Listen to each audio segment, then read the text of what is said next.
Welcome back to the Penn News Hour. This is David Penn, your host, coming to you from the studios of Free People Radio.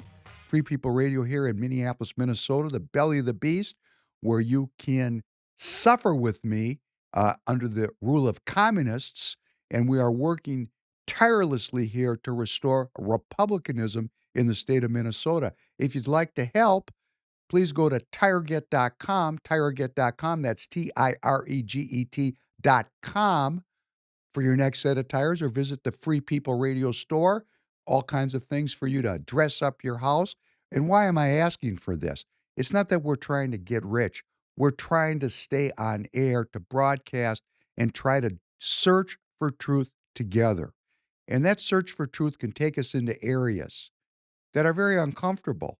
And one of those uncomfortable areas is the identity of the Jewish people, something that we can't even talk about without being branded as anti Semitic. Well, it'll be hard for the pundits to brand me as anti Semitic because I pray in Hebrew and I love the Jewish people, born Jewish into an Orthodox family in the 1950s, just after World War II.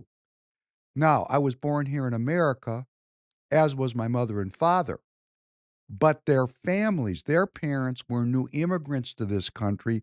Their parents ran away from the discrimination and from the violence and from the hatred that was foisted upon the Jewish community in Europe at that time in the lead up to World War II. In other words, my grandparents got out.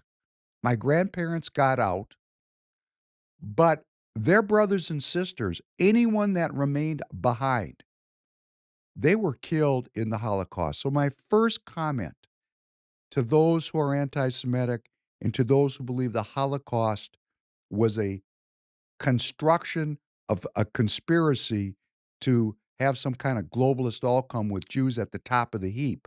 Let me just tell you, as a predicate, I know there was a Holocaust because I grew up around people who survived it. They had the tattoos on their wrists. They told me the stories of what they saw. They told me the stories of how their loved ones were killed and the brutality with which they were forced to suffer under the brutality. And I knew these people when I was young. I mean, I was 8, 9, 10, 11, 12 when these people started to tell me their stories. And I'm going to tell you, these people were not normal. I mean, the ones that had been in the camps like Auschwitz or Treblinka, they were altered.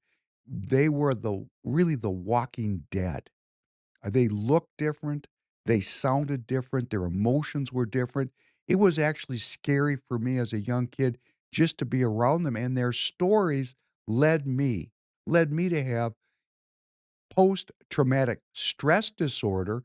Because when you hear a story like one that comes to mind, a young man was married and had a young daughter, and he was surrounded, trapped by Ukrainian Nazis, not Germans, Ukrainian Nazis, and they shot his young, beautiful wife right in front of him and killed her. And then he was told, look, we're not going to waste a round on a 2-year-old. And somebody picked that girl up by her feet and smashed her head off a tree and killed her.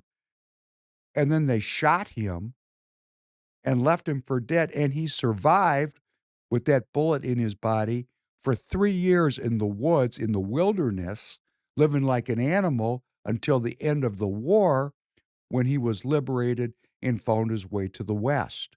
Stories like that Stories like that traumatize all the people around him. You know, when you sit down and that story is told to you by someone that you love, someone that you're connected to, and you take that in, that's traumatizing. That's intergenerational trauma.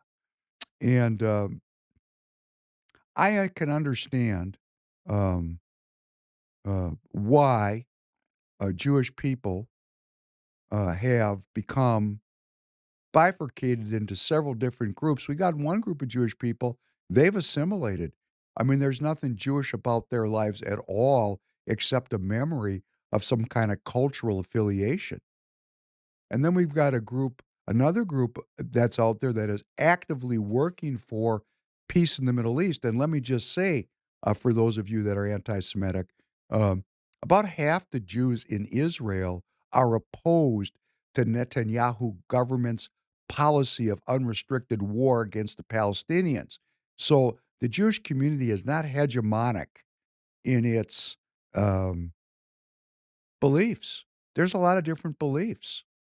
Then you have an Orthodox group that have maintained the old ways. And I come out of that group of people.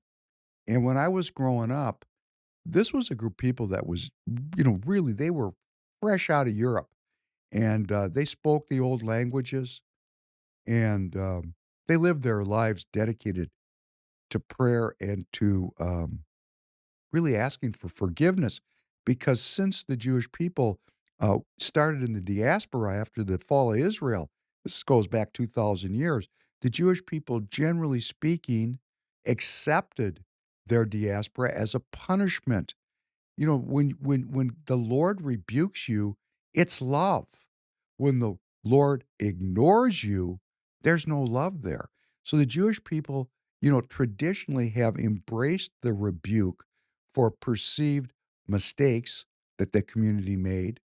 And this went on for hundreds of years, this kind of acceptance of a life that was not economically rich, accepted anti Semitism, accepted not having a home. People just wanted to live in prayerful pursuit of truth. And I grew up around people like that. They prayed 3 times a day, and they fasted, and they studied, and they gave charity, and they tried to blend in the best they could. They wanted to maintain the old ways, but they were Americans if they were here. That's the way I grew up. And there was this thing when I was a kid, never again, never again. Well, look what never again has become. Let's play this clip, please, of Rabbi Shmuley. I want you to know that I will die the way I was born, a believing Jew. That there is no power in the universe, including you, God, creator of heaven and earth, he who fills the infinite expanse of space. I, as a Jew, am stronger than you. My name is Israel, he who wrestles with God and is victorious. I will die with my faith intact. There is nothing you can do. I just am highlighting this because one of the things that I'm interested in doing is looking at the Jewish identity, how it's used, how it's misused, uh, what's going on with the Jewish community, because I see all the anti-Semitism on X, and it's very disturbing. Um, and I do urge Jewish people that are watching this to contemplate, why is there such anti-Semitism? And when you get a guy like this Rabbi Shmuley that claims that he's, the Jewish believer is more powerful than God, when you get this kind of rhetoric, you're into a level of blasphemy that I'd never ever seen from Jewish people in my life growing up. This is a very modern affectation coming from that never again, never again.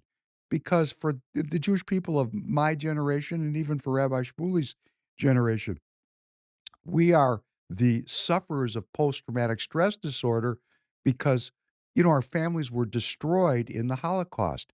It is a real thing. So the desire to never let that happen again could bring a person psychologically to believe they have powers, supernatural powers of omnipotence to protect them, to shield them from the terror of the Holocaust, from the terror of being killed simply because of your ethnicity, because of your religion. This is wrong. This kind of talking is against the entire scope of what it is to be Jewish. Jewish people are submissive to the Lord. They serve the Lord. To stand up with that kind of defiance, well, it's a kind of Judaism I just don't understand. It's out there. And when people talk this way, they need to expect an equal and opposite reaction. I'm from the street corner that says, I have a humble heart in service to the Lord and in search of truth. This is David Penn, your host of the Penn News Hour. Looking forward to being back with you soon again. Thank you very much.